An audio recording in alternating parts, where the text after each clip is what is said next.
Hi hello welcome to vlog life with Praveena Saravanan. மறக்காமல் நம்ம சேனலில் லைக் பண்ணுங்கள், சப்ஸ்கிரைப் பண்ணுங்கள், ஷேர் பண்ணுங்கள். நம்ம vlogல இன்றைக்கி நம்ம பார்க்க போகிறது மஷ்ரூம் பிரியாணி தான் பார்க்க போகிறோம். வாங்க வீடியோக்குள்ளே போகலாம். இன்றைக்கி நம்ம மஷ்ரூம் பிரியாணி பேஸ்ட்டை நம்ம ரெடி பண்ண போகிறோம். கொஞ்சம் புதினா, பச்சை மிளகாய், இஞ்சி, பூண்டு, பிரியாணி ஸ்பைசஸ்ஸு, அப்புறம் அடியில் கொஞ்சம் பிரியாணி இலை போட்டிருக்கேன். இப்போ நம்ம ஒன்று ஒன்றா போட்டுக்கலாம். ஸ்பைசஸ் எல்லாமே போட்டுட்டு அப்புறம் பேஸ்ட் பண்ணிக்கலாங்க.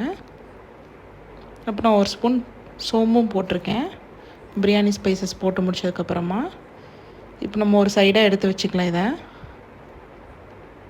அப்புறம் இன்றைக்கி நான் சீரக சம்பா அரிசி எடுத்திருக்கேன். நான் 2 டம்ளர் போட்டிருக்கேன்.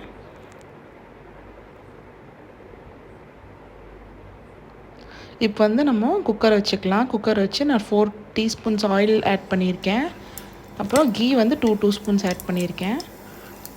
அப்புறம் பிரியாணி ஸ்பைசஸ் எல்லாம் போட்டு 1 டீஸ்பூன் சோம்பு ஆட் பண்ணிட்டு பச்சை மிளகாய் கீரி போட்டிருக்கேன். ஒரு பெரிய சைஸ் வெங்காயம் பொடி பொடியாக கட் பண்ணி போட்டிருக்கேன். நல்லா வதக்கி விட்டுக்கோங்க ப்ரௌன் ஆகிற வரைக்கும். இப்போது தக்காளி ஒன்று பெருசாக கட் பண்ணி வச்சுருக்கேன், பெரிய தக்காளி, அதையும் ஆட் பண்ணிக்கோங்க.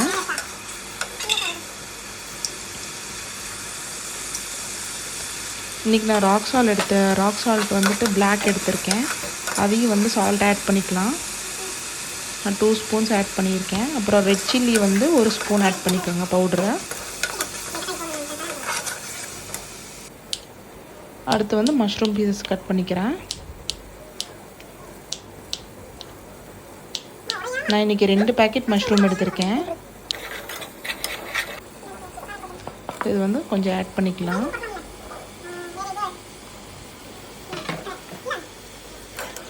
போட்டு நல்லா வதக்கி விட்டுக்கோங்க. தண்ணி ஊற்றுறதுக்கு முன்னாடியே மஷ்ரூம் நல்லா வதக்கி விட்டுக்கோங்க. ஏன்னா மஷ்ரூம்லேயும் கொஞ்சம் நல்லா தண்ணி விடும்.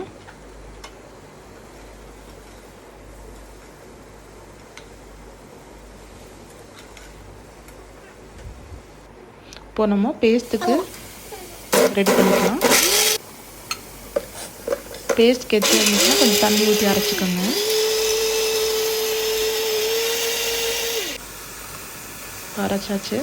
அரைச்ச பேஸ்ட் ஆட் பண்ணியிருக்கேன். பார்த்திங்கன்னா மஷ்ரூம்லேயே தண்ணி விட்டுருக்கு. அதோடு இந்த பேஸ்ட்டையும் ஆட் பண்ணிட்டு நல்லா பச்சை வாசம் போகிற வரைக்கும் வதக்கி விட்டுக்கோங்க. அடுத்து 1 டீஸ்பூன் ஜீரா பவுடர், 1 டீஸ்பூன் கொத்தமல்லி பவுடர்,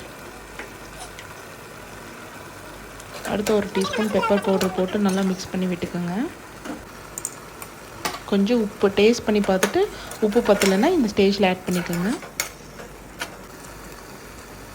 அப்புறம் தயிர் 3 டீஸ்பூன்ஸ் ஆட் பண்ணியிருக்கேன்.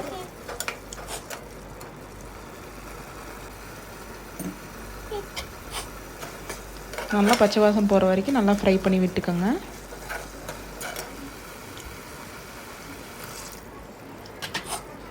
இப்போ நான் 2 டம்ளர் சீரக சம்பா அரிசி ஊற வச்சுருக்கேன். அதுக்கு நான் 4.5 டம்ளர் தண்ணி ஊற்றியிருக்கேங்க.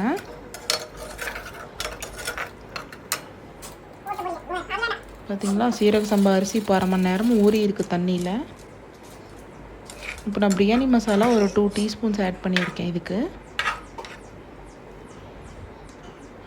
அடுத்து 1 டீஸ்பூன் கரம் மசாலா ஆட் பண்ணிக்கோங்க. இப்போ நல்லா கொஞ்சம் நேரம் தண்ணி விட்டிங்கன்னா கொதிச்சிரும். தண்ணி கொதிச்சோடனே கொத்தமல்லியும் புதினாவும் ஆட் பண்ணிவிட்டு சீரக சம்பா அரிசியை நல்லா தண்ணி வடிகட்டி ஆட் பண்ணிக்கோங்க. அரிசி போட்டோடனே ஒரு கொதி வர வரைக்கும் விட்டுருங்க. நல்லா ஒரு கொதி வந்தோடனே கொஞ்சம் நேரம் கிளறி விட்டுட்டே இருங்க ஓரத்தில். ஒரு 75% ரைஸ் குக் ஆனதுக்கப்புறமா நம்ம லிட் க்ளோஸ் பண்ணிக்கலாம். தண்ணி வற்றும். ஒரு 75% ரைஸ் குக் ஆனதுக்கப்புறமா அந்த ஸ்டேஜில் க்ளோஸ் பண்ணிக்கலாம்.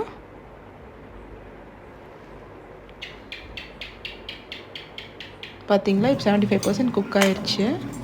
இப்போ குக்கர் விசில் சிம்மில் வச்சு எடுத்துட்டேன் நான். இப்போது ஒரு 2 to 3 ஸ்பூன்ஸ் நெய் ஆட் பண்ணிட்டு நல்லா சைடில் விட்டு கிளறிக்கோங்க. பார்த்தீங்களா அடி பிடிக்காமல் எப்படி வந்திருக்குன்னு. அதனால தான் ஒரு 75% குக் ஆனதுக்கப்புறமா சிம்மில் வச்சு லிட் க்ளோஸ் பண்ணிடணும், தம் போடுற மாதிரி. அவ்வளோதாங்க, நம்ம மஷ்ரூம் பிரியாணி ரெடி. இதுக்கு நம்ம ரைத்தாவோடு வச்சு சாப்பிட்டிங்கன்னா சூப்பராக இருக்கும். ஸ்மெல்லும் பயங்கரமாக இருக்குது. ரொம்ப ரொம்ப சிம்பிளான மஷ்ரூம் பிரியாணி. Thank you all.